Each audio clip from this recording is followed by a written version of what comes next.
And I think about quarterbacks that have thrived in that, from obviously Montana, you said Steve Young, but even the Yeah. Bengals quarterbacks that had their huge runs in Kenny Anderson. Ken Anderson. Yeah, Yeah. so can you talk a little bit about those type of quarterbacks that are, maybe less known? Because you even in your book you bring up like Benny Friedman, how he changed the game, or Sid Luckman, or Yeah. you gave a couple of those names, or singing, yeah, Sammy Baugh, like all those quarterbacks. Talk about those evolutions of the quarterback style.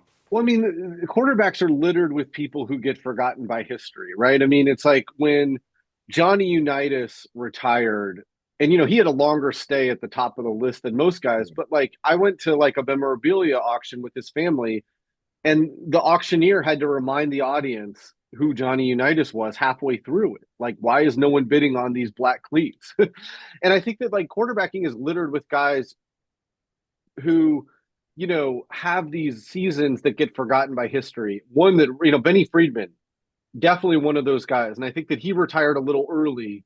But if he had hung out a couple more years, I think history. He played in the 30s.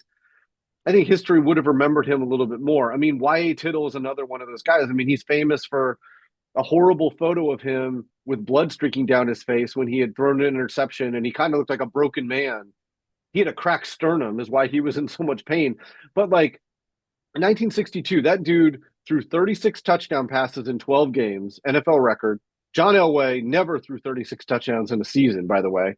Wow. And he completed 63% of his passes. I mean, that is an insane number in 1962. And as a prelude, it sets up people like Ken Anderson, who hit 70%, I think, in 1980. Is that 80, 81, one of those two? But like, people like him are these guys that like probably won't make the Hall of Fame. And Anderson's up. I doubt he'll get in, but like, again, there are these guys that kind of came in and ended up being really important because they helped show what was possible, even if they didn't have like sustained long careers. If you enjoyed that clip, make sure you head over to www.bookupapp.com to download our app so you can connect with your favorite bookish content creators, start conversations, and start your own book club.